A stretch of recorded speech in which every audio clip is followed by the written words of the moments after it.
I'm Jay Horton. I make movies that make money, and this is Filmmakers On. Today's guest is prolific filmmaker Henrique Couto. I feel a real kinship with this guy.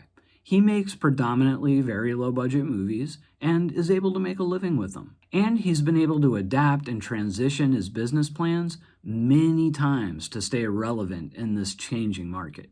But we'll get more into that in the interview. Here I am with Henrique. Henrique, how do you pronounce your last name? Couto. Couto.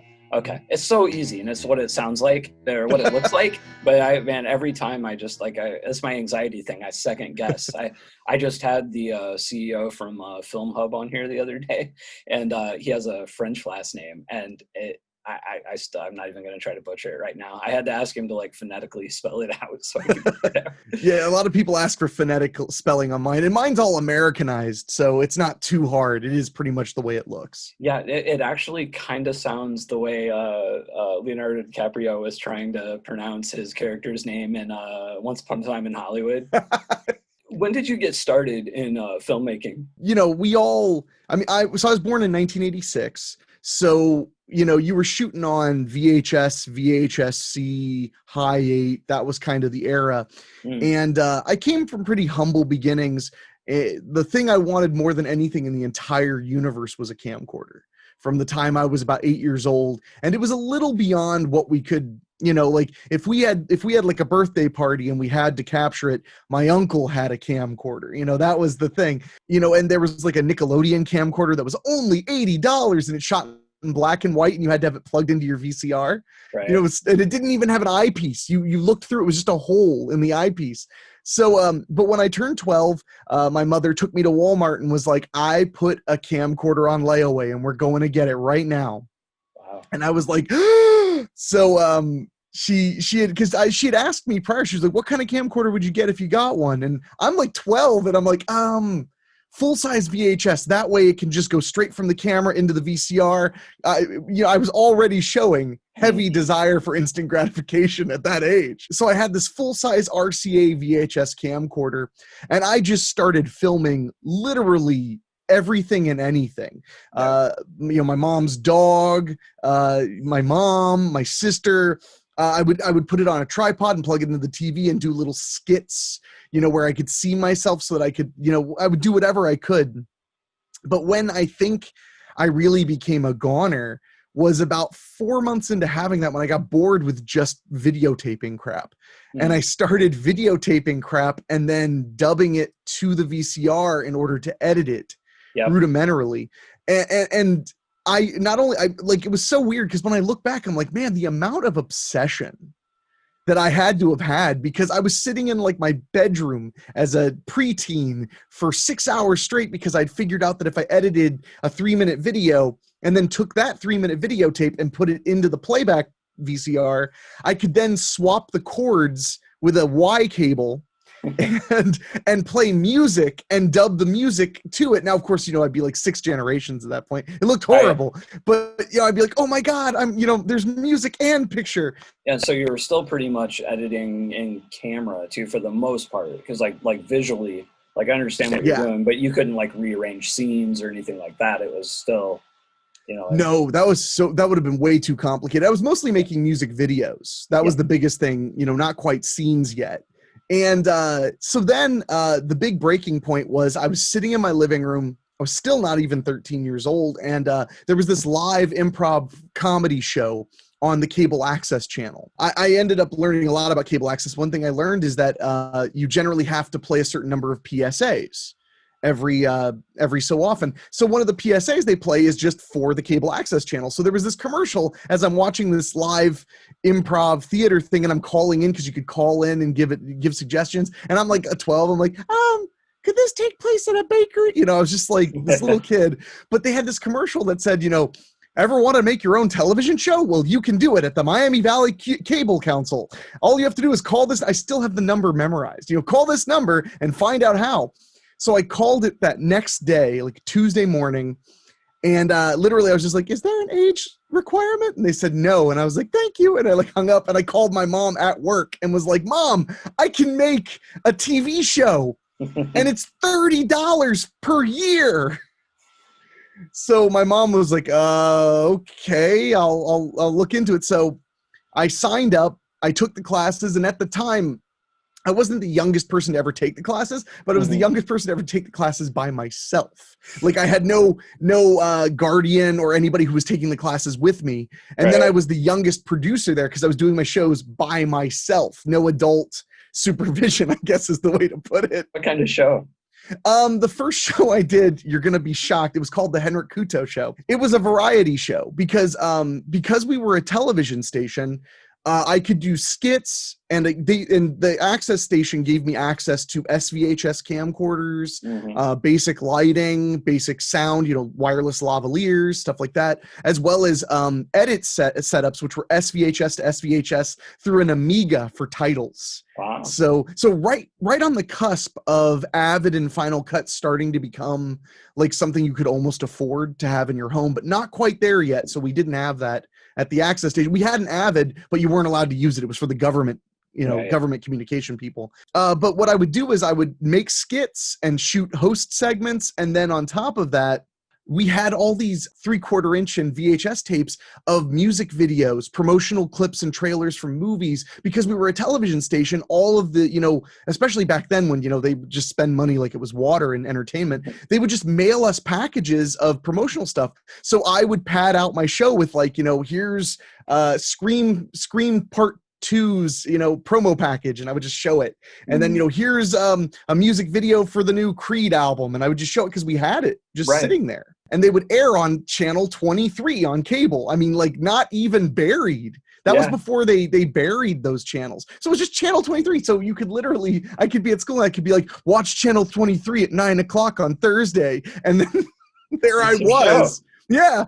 And of course I did the worst thing you could possibly do, which is I put my email address Oh. on the show like crazy. So I got people always trying to harass me or make fun of me. And it was an AOL email too. So they were on AOL Instant Messenger just harassing me. And I'm like, and all I could think now as I look back, I'm like, I'm glad I got used to that then. Right. Yeah. Because it was way worse then. And the reason, it's not just the access to equipment that made such a big difference, but the lead instructor and one of the main people that helped you with your show was a guy named Andrew Kopp, and he was a local filmmaker in Dayton and the first filmmaker I ever met. He had made a feature which was insane at that time. He'd made it on 16 millimeter and Super 8 millimeter. He'd like done a kind of a combination of formats, and it was a movie called The Mutilation Man, which Sub Rosa released in Sounds familiar. Yeah, it came out in like 1999 or 1998. Okay. And which I was not allowed to watch because I was like I was maybe 13 at this point. And it's a very gruesome movie. But it was just crazy because Andy, he really became my mentor and kind of a father to me. He would not only, because basically I was a kid that didn't have a lot of friends. I was a weird kid. And my mom would just drive me to the cable access station, drop me off at 10 a.m. and pick me up at 6 p.m. And she would, and she'd give me $10. So, whoever was working, which was usually Andy, I could give him my $10 and be like, grab me a sandwich when you go to the, Arby's or whatever. And I just lived there. I would have an edit suite booked, or I'd have a studio booked for 6 hours or whatever. And I just lived there. They used to joke that they were going to put up a cot for me in the back because they extended the hours to Sunday during the summer. So I was literally there all weekend, every weekend. Like I never left. I mean, and not just making my own shows. I mean, I would hear like, oh, the guy who does that movie review show you watch, he shoots on Sunday. So I would email him and be like, hey, do you need a camera operator? And he'd be like, yeah, we could use all the help we can get. So I'd be there Saturday working on my shows, then Sunday running camera on his show and hanging out and making friends. And it was a really cool community. That was when I started to go like, man, I want to, make videos. And Andy was so helpful because I would like make a skit and Andy would watch the edit of the skit in the edit and tell me like, if it cut right there, it would match better. And this and this and this. And I was just like listening like a sponge, just absorbing everything he said. And he would also, bring me a tape of a movie and be like, you'll like this. And because I was a horror fanatic and he was a horror fanatic, so that was kind of my playground. And I'm so grateful that I had that place to go. Cause this was, YouTube hit maybe when I was 18. So like 6-7 years later, and it wasn't the YouTube we know now. Yeah. In fact, when YouTube was launched, I was like, YouTube's crap. Live digital, that's who's going to make it, because their video quality is better. Well, if you just would have held on for Twitch, it eventually did come back around. Right. So I ended up making shows. And then I guess the other big shift was the Access Station unfortunately started to change. Their management had changed. At one point, Andy got let go, and it was kind of political. Right. And I also noticed that we were getting comments about our programs, sensory comments. I started to get turned off. And around that same time, my mother, like I said, at 12, she bought me a camcorder, and it was like the biggest deal in the world. Well, in my personal life, there was a lot of things that were changing. My mother is a hero. She is the quintessential superhero single mom. So we went from not having much to go around to living in a nice house in the suburbs. So by the time I was about 15, all of a sudden I'm like, I have these dreams of I want to make a movie. I want to do this and this. And my mom is like, we can probably make this happen. And I'm like, I remember growing up, we never really went without, but you don't realize until you're older what you did go without. You know what I mean? So my mother was like, let's go to Best Buy, and we found a mini DV camera. And I was like, oh my God, the quality, a $500 mini DV camera. But we were like, oh my God, the quality. My mother told me it was not a gift, it was a loan. And she got me an educational Macintosh, which was a discounted iMac. They were called eMacs. Yeah, I remember. But they were stupid expensive even then. Like I always try to explain to people when they're like, all the market does is make things more expensive. I'm like, dude, that $3,600 eMac is pathetic compared to like the $2,100 Macintosh I have now, which is upgraded all the way to the top. Yeah. Like it's insane, because that eMac was like the base model, the basest thing you could get. So I started immediately. That was when everything shifted from I'm making TV shows to I'm making little movies. Mm-hmm. When I started, calling my friends up and being like, okay, it's so weird to think, because I was like 15 years old, but I was like, I have a title, I have we're going to call this Slumber Party Murder Mania. Everybody come over. And we would just shoot this movie in like a day or two. With no script half the time. Right. I would just have a concept, and I'd be like, we can just make it up as we go. It's fine. We would shoot it, and then I would just dutifully edit it on my eMac, spit it back out to mini DV tape, and make these little DVDs. And that was the big difference from a lot of people that were coming up at that same time. I would author little DVDs. I learned how to author discs. So I would author DVDs that were like professional. Like you could put them in the player and a menu came up and you could listen to a commentary. But I'm like 16, maybe even 15. So I would have these discs authored. I would buy a stack of blank DVDs, burn them one at a time out of the Macintosh. I had a friend, just like a random pen pal, via the internet, who would make my DVD sleeves for me because he was good with Photoshop. He just did it. He thought it was fun. We would make these little sleeves, and I would print them at my mother's office because there was no cop on the beat at the printer back then.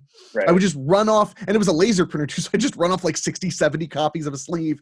And then I would go to Blockbuster, because I had a friend who worked at a Blockbuster who told me they threw away the DVD cases because they would swap them for their Blockbuster cases, which were a lot sturdier and had the Blockbuster logo. So I would grab like 20 free cases out of the dumpster, take them home, stuff the sleeves, put the disc in, and I would walk around my high school at this point with 2 trapper keepers, one with some school crap in it and the other full of DVDs of these backyard opuses. And I would just be like, hey, and I'd like open it up. I'd be like $3, because I had like spent 50 cents making it. That's great. And I got in trouble because you're not supposed to sell things in school, which just confused me. I was like, well, why am I even here if I can't sell a movie to people? And they were like, you're here to learn. And I was like, am I? Am I?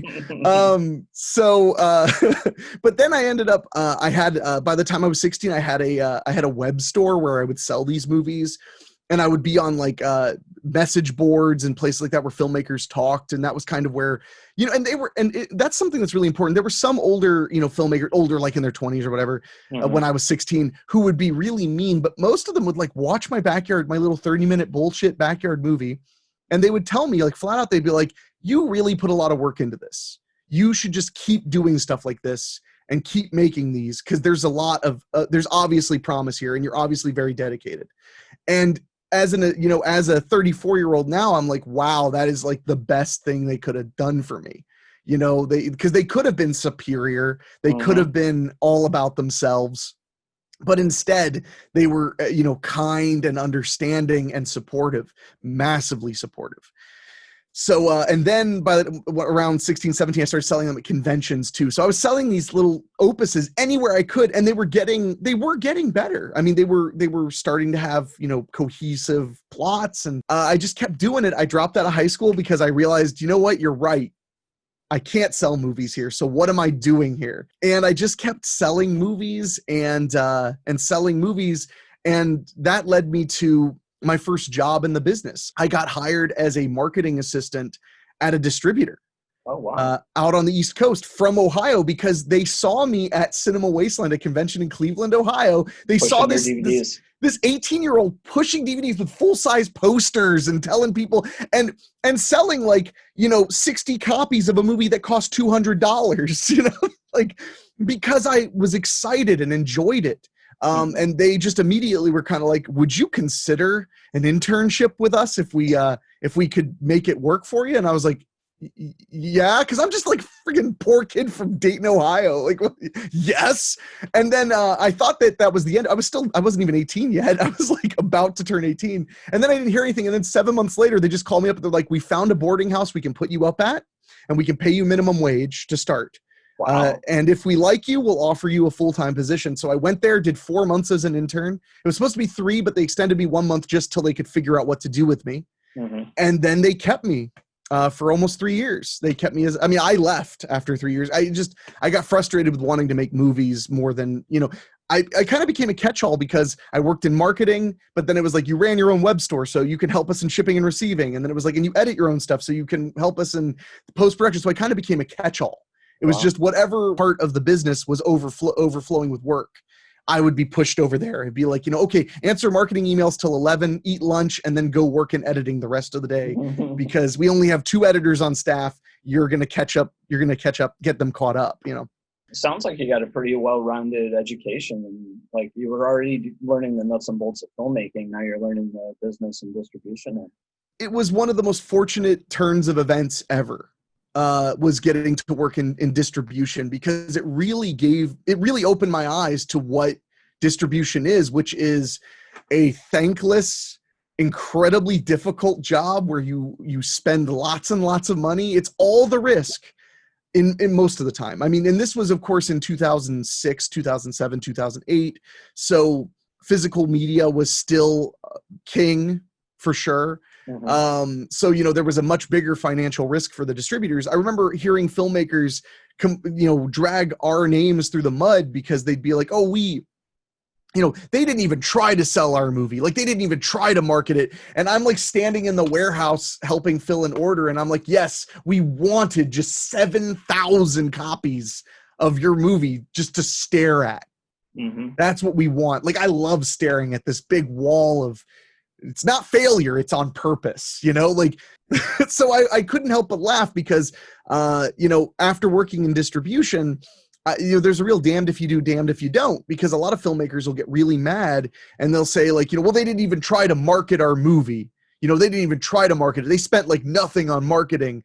But then if they spend 10 grand on marketing, they're like, they spent so much on marketing, we're never going to make a dime because we'll have to make it all back. And it's like, that's why they didn't spend a lot of money on marketing. Because it really is, it's a damned if you do, damned if you don't. And I've had a lot of, film friendships with fellow filmmakers be strained by the fact that I often take a distributor's side. If you signed a contract, yeah, me too, and it specifically said that, then I'm like, dude, I'm not mad at them. I can't be mad at them.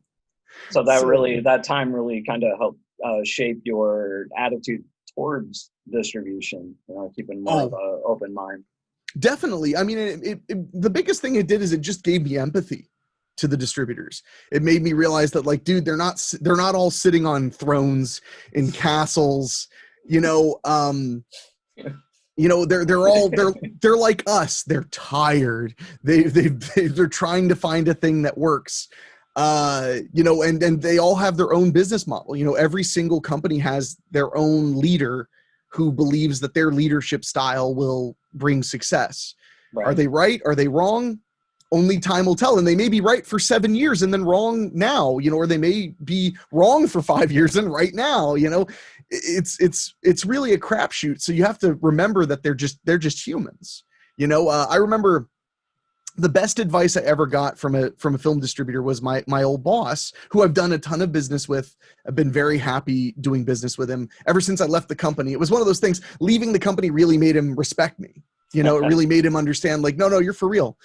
But the best advice he ever gave me is, he was like, look, all you guys, you're making your movies and it's awesome, and you got to keep making more and more movies. And he's like, but you guys think that, like, if you sell one movie to, like, if you get one movie to Lionsgate, or if you get one movie to one of these other really big companies, like, you're just going to be set, and you're wrong. And he was like, you got to remember, life is like Logan's Run. There is no sanctuary. And at the time, I kind of laughed it off because it was kind of a funny thing. But then the older I get, the more I remember that conversation, the more I go, man, that conversation saved my career. Yeah. Because I never once, had a movie do way better than normal and started, buying fur coats and telling people to screw themselves. Because I was like, this is a success. Right. I am not a success. So, that sounds a little harsh, but it's the way I think. No. I had a little bit of that, entitled, filmmaker attitude moving through my first probably 4 movies. And I just did a bunch of videos looking back over those. And I honestly don't know why I didn't quit. Because the first one, well, we just got it out. I was happy to get it out. But never saw a dime. Second one, though, when I started seeing the quarterly reports and realizing that the movie had actually sold, almost $100,000 in the first year, and I saw none of it. I'm like, why is that? And now much later, I can look back at that contract and be like, well, they gave me a boilerplate contract and I signed it, and they would have negotiated it. And if they wouldn't have negotiated it, I should have went somewhere else. But I didn't. And then, I had a third one that I had trouble getting distribution on. And then finally, the fourth one, again, it was another distribution thing. See, my first feature didn't get distribution. I had to self-distribute it.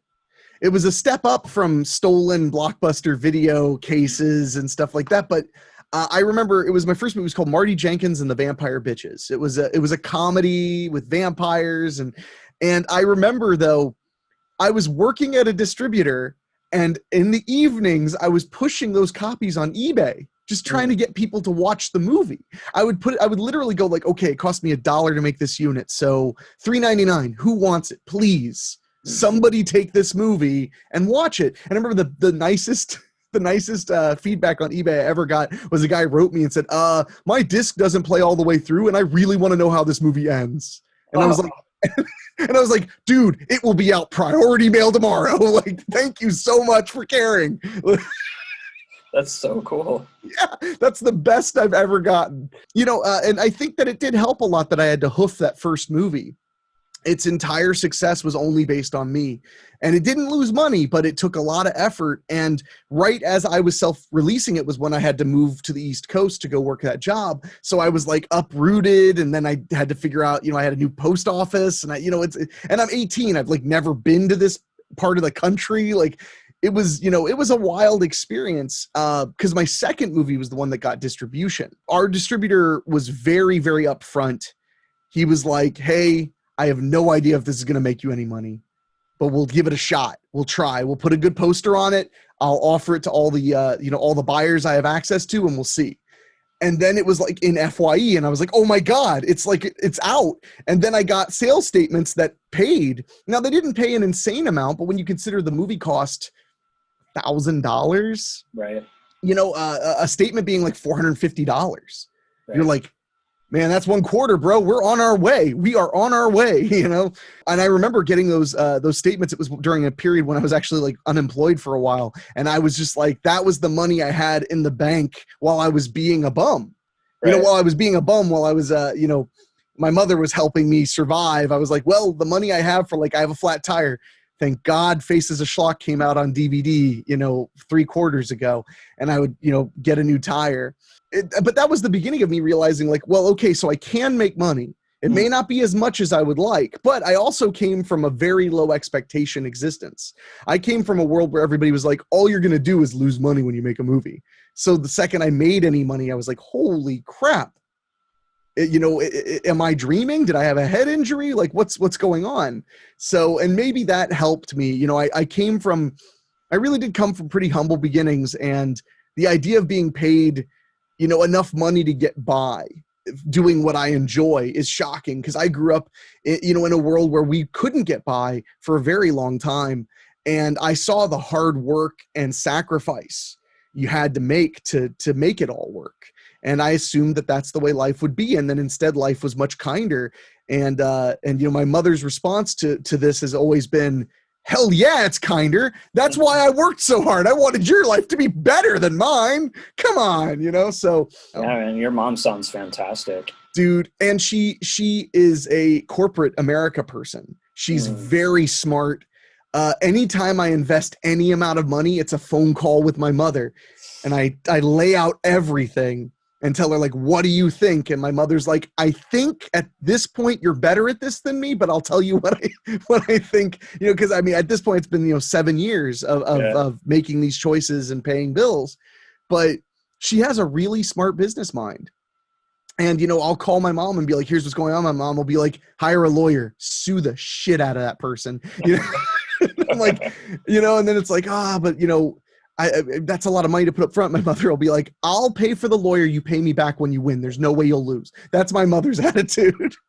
That's great. Well, because she's like, don't let these people step on you. Yeah. Don't let, and that was more so in the beginning of my career, like when I was 25, 26. It was like, where am I going to get the money for the lawyer? And my mom's like, get the lawyer and we'll figure it out. You'll win. Well, see, I think that's an important point too. Like, like we're both here, we're taking the distributor side a little bit in general, and we're saying, yeah, we understand, we empathize with them, but we're not suffering from Munchausen syndrome. We're not letting them walk all over us. No. And I think that's an important distinction, because I think there's too many filmmakers out there that look at it as a black and white thing. And they're like, if you deal with this person, you're part of the problem. There's another problem, and I this is my opinion solely. This is not based on fact, but I believe that there is a sexy guise to being the filmmaker that the distributor mistreated. And I believe that it perpetuates the myth that so many distributors are crooked or are here to get you. Because I've heard guys who had movies released that I was like, whoa, the placement and the buzz and the reviews. And all I'm thinking is like, there's no way that they didn't make a single dime. They probably just made way less than they wanted. And their way of saying that they made less than they thought they should is to say they made nothing. Because when I hear nothing, I literally think nothing. Because I've had movies come out and make nothing for at least for a while. Right. But I also I've had filmmakers contact me and tell me like, hey, this distributor owes me $15,000, $20,000. Okay. But they're not going to pay me. And I'm like, well, why aren't they going to pay you? And they're like, well, they told me that they cross collateralized some losses, so they don't have the money. And I'm like, did they tell you this over the phone, or how do you know you're owed $20,000? He's like, well, it's on the statement. I'm like, well, then sue him. It's if they sent you a statement that says we owe you 15 grand, and then they say openly, but we're not going to pay you what we contractually owe you under the law of the United States or Colorado or wherever the hell we're based, sue them. Right. $15,000 is worth suing. Yeah, definitely. And that's when I started to think, I was like, either you're a super doormat or you're making some stuff up. If you have like an email with a statement that says they owe you this money, then, I mean, emails can be subpoenaed. So you can get that money. You probably only spend $2,000 to get that 15 grand. That's a good return on investment to me. If somebody wrote me and said, we owe you 15 grand, but we're not going to pay you, I would be on the phone with a lawyer, like maybe before I was done talking to them. I'd be Googling lawyers. or picking the best option for their state, whatever state they're based in.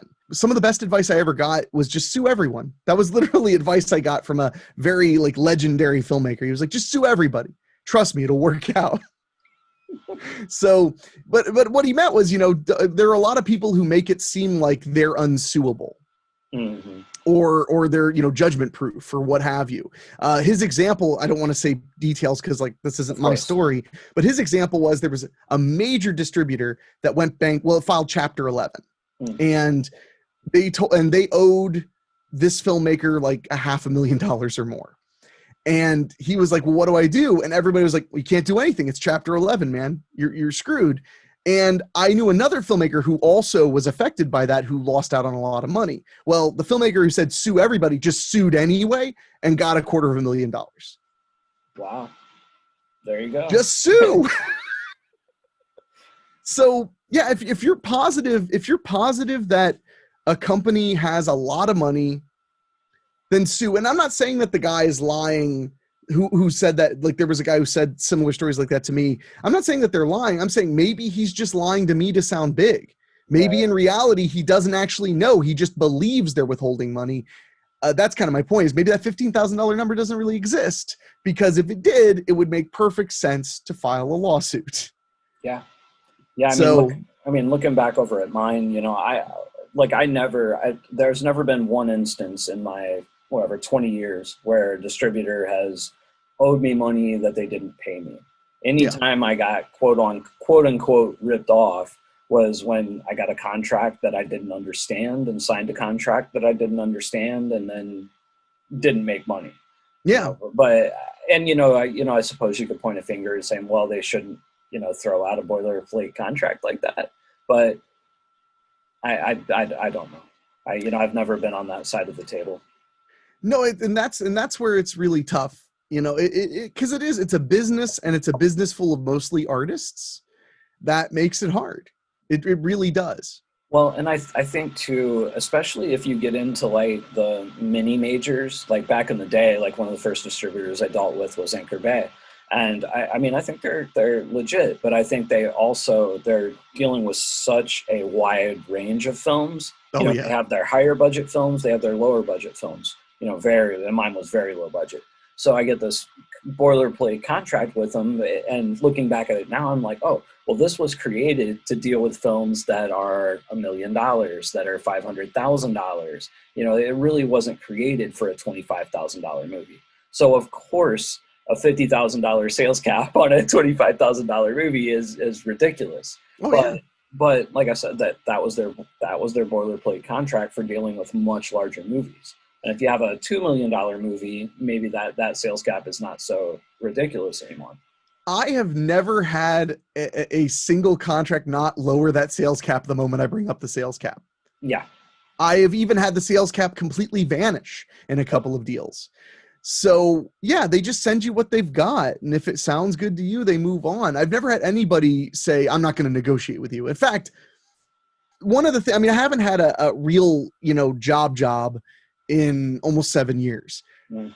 But man, if somebody had told me when I first entered the job market that I could negotiate all the time, I would have. Now, granted, it might have been me making $875 instead of $850 at the mall, but I was always under the impression that any job you get is a favor.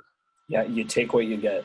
But that's not the case. They're literally like, hey, we really want to license your labor. How can we make that happen? Right. You have some power. The worst thing they can do is say, I can't really do that. I don't know of any place where you negotiate, any place in, where there are applicable laws where you could say the pay's not quite where I want to be. And then they go, well, then get out. No, they'll hear you out, and maybe they'll tell you they can't help you at all. Or maybe you might get more money than you think. The last 2 deals I've done, because I've been selling off some properties during coronavirus just to make sure I'm stable. Mm-hmm. I asked for way more. I literally, I did the math on the movies I was selling. I was like, here's how much I got to make this much off of them to be happy. Mm-hmm. And then I was like, okay, well, let's round it up by 5. And I was like, yeah. And then I was like, let's round it up by another 5, just So we really got the wiggle space, and then they didn't even counter. They just paid it. Wow. And I was like, ha, ha, ha! And then I remembered how many deliverables I had to put in. And then I was like, ha, ha, ha, ha. So let's talk a little bit about what you were doing right before Amazon started like lowering and purging, and then what you did after, how you adapted to that. So, I mean, I remember the day. It was in January. It was on a Thursday when I found out that they were purging titles. Because when they had the 14 cents an hour thing, I was making so much money, and most of my films are with distributors. I mean, I've directed 16 films. I've produced over 20. And of those, I have maybe 11 that I represent, maybe a little less. I that's just off the top of my head. Right. So, you know, but all of a sudden those became money makers, almost bigger than some of the ones in distribution. Some of them did like way surpass the films I had in distribution, because I would literally like go, you know what? This movie's not doing so good. I'm going to pay some money and get a real poster made. And then I would do that. And then all of a sudden I'd be like, now I'm paying my rent for the next 5 months off of that better poster. Ballpark wise, and you don't have to get specific, but like, you know, like monthly, what were some of the better earners doing? I had one movie that was seasonal, and in like November, December, and even into January, I mean, we were knocking on $10,000 just on that title. Are you talking a month, or a month? Oh wow, that's great. It was like the first month it was ramping up was like 4,500, and I was like, what? And then December was like 15,000 almost, or 14,000, and then January was still just under 10, and I was like, whoa. And then of course that was they had just announced that they were dropping the rate, but it didn't take effect for like 2 months. That is heartbreaking. And just so people understand, like if you're making 14,000 a month at 14 cents an hour, and you get dropped to say, let's just say for the sake of argument, the bare minimum, the 1 cent an hour, like you go from $14,000 to $1,000 in a month. Yeah. And then if it drops off any further, like they're just gone. My big thing, I've always believed you got to pivot, you know, pivot. I took that money. I didn't get to live a lavish lifestyle, because what I did was I paid off all of my debts. And I owed money. I was paying off a camera. I was, you know, I didn't have enough to pay off my car. I was paying off the credit cards from the famine months. You know, I didn't get to go crazy, but I did invest the money in a couple of new movies. And then, of course, the moment I spend those money to invest in those new movies was when they announced it'll be 4 cents an hour from here on out. But all I could think is like, that's still not bad. I could still probably eke out $700 or $800 a month. I could still do it. Damn it. So that year, I just worked my ass off making sure I had plenty of titles placed well with good artwork. And I was still eking out, like a bad month was $300, a good month could be almost $1,000. Right. Between all my titles. Yep. And you know what? I was pretty happy. I was pretty damn happy. I felt so self-reliant. It was so crazy, you know, to start thinking like, when I make this movie, do I even want to sign it with anybody? Maybe it should be mine, you know? Yeah. And that was a good feeling. Then, you know, there were already red flags. Like I said, the moment I cashed a check for over $10,000, I was like, this ain't going to last. There's just no way. There's no way that this is going to be my life from here on out. And I'm not trying to be pessimistic. I just know that means they're paying too much for indie content. Just from the market value I understood of selling indie content on the open market. That's a really interesting point. I haven't heard that brought up quite that way. Yeah, well, and I mean, and again, it comes from, I try to keep my, you know, everything very conservative, because I don't want to, you know, I never want to overspend and end up bankrupt. Like, I mean, it's that simple. So for me, I was like, I don't think, while I was thrilled to get like $10,000 from 1 month's earnings, I was like, I don't think that is reasonable. I don't think that, like, if Netflix were to license this movie, I believe they would pay maybe $6 for 2 years. Yeah. You know, yet here Amazon is paying me $10 for 1 month. I don't think they realized quite what it was going to be, what was happening when they did it. No, I think they basically they let the genie out of the box and then didn't know what to do. Well, and they were experimenting, because luckily they can cross-collateralize those losses. So they offer a lot of money, and then when they realize that it really is a lot of money, they dropped it down to try and make it more manageable. Right. So because it has to be sustainable, they can't just pull money from their electric razor business forever to feed the Amazon Prime Video. So I'm doing okay. I'm making enough to pay my rent almost every single month on Amazon Prime. Mm-hmm. Year goes by, and then that moment I talked about at the beginning, that Thursday, Yeah. when I was literally laying on my couch, relaxing, watching TV, and I'm like, I'm going to check my thing. And I just see out of 11 titles, 8 are down. You got the little red exclamation mark. The little red thing. So I'm like, well, what is going on? So I get on the phone. Nobody can help me because they don't even have a phone. Yeah. A phone line for those people. So I'm told, sorry, dude, like, this is it. This is what happens. And all I could say is, it's their service. But my response was, okay, but could you guys just say you're curated now? Can you just say that you're no longer what you were? You're now a curated service. We can submit what we want, but there's no guarantee we're going to go up. Instead of this shady, we're going to ban you or shadow ban you. Because the worst part is they'll say, like, it's customer content expectations. We look at the numbers of all this stuff, and then I'm like, okay. Then I go to upload a movie, and it doesn't even get to publish. They're like, sorry, customer content expectations. I'm like, it's never been seen. Right. Like, you don't have to lie to me. Just say, look, we don't want your teeny tiny stupid fucking niche movie here. And then I'll go, fair, because lots of people have told me they don't want my teeny tiny niche movie. I can take it. Right. I can take it. And then with that information, I can adapt. Exactly. No, yeah. I can adapt and change what I'm doing or I can keep doing what I'm doing if that's what makes me happy and just adapt the way I live. So we're knocked way down. That was really hard, but, and I'm going to say this because this is, I don't usually talk such like straight turkey because most people would be too bored, but these people who are listening to this, they want to hear this kind of thing. They do. Yeah. I woke up that Friday morning. I just dusted my stupid self off. I mean, I ate like an entire bucket of fried chicken the night before because I was like, oh my God, I'm going to die. Like, this is it. This is it. This is the apocalypse. The ocean is running red with blood. But the next morning I dusted myself off. And you know what I did? I spent the entire day, 16 hours in my office, uploading every single film I had to FilmHub, which I had only even heard about in passing. Right. At that juncture, every single movie, I put it up on FilmHub and I was like, let's just see. Right. Let's just see. And I had some interesting things happen. First of all, they actually got most of my movies republished on Amazon, but almost all of them got taken down within a month or two again. Except one of my comedies stayed for like a year and a half before it finally got purged. And it made some okay money for me. But right. I remember I did all that work, 16 hours of just eating nothing but junk food and Tums and drinking Diet Coke, getting everything uploaded, getting all the artwork to spec, all by myself, just going like, because whenever I'm totally screwed is when I work the hardest. Mm-hmm. So I was just like, let's do this. And then I remember, because I'm very good at like moment memories. I remember I was outside of my house. It was in the middle of October, and I was hanging up Halloween lights that year, so that'd be 2019. And I mean, I don't want to like be all woe is me. I almost went bankrupt that year because I went from making a minimum of $300 a month to making around $28 was what like my first statement was after they purged those titles.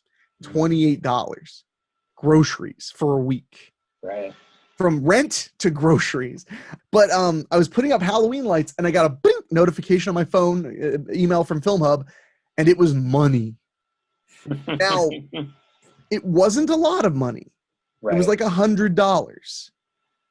But I was being paid, and based on the estimates, that meant that in another quarter, I was going to see some dough because I had seen it grow and grow.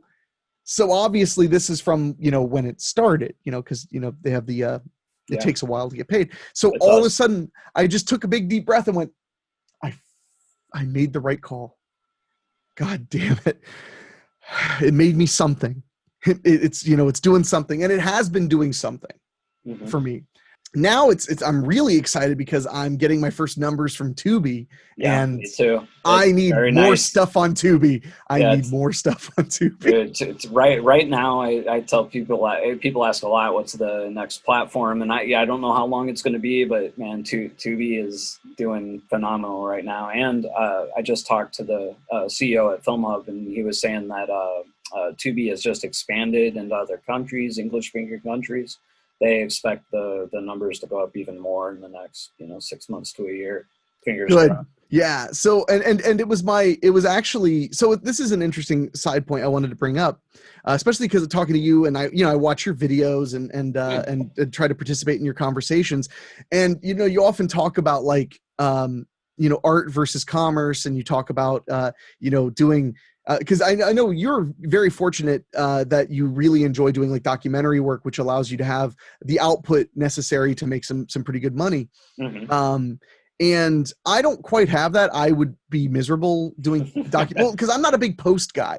Yeah, no, I understand. I totally Yeah. get it. Yeah, it's suited to my particular skill set, and there are filmmakers out there that are doing a similar thing with narratives, but I like I just don't. I can't. The quality level to do them that fast, I'm not Yeah. 100% happy with, and I'm getting a lot that's where you're coming from.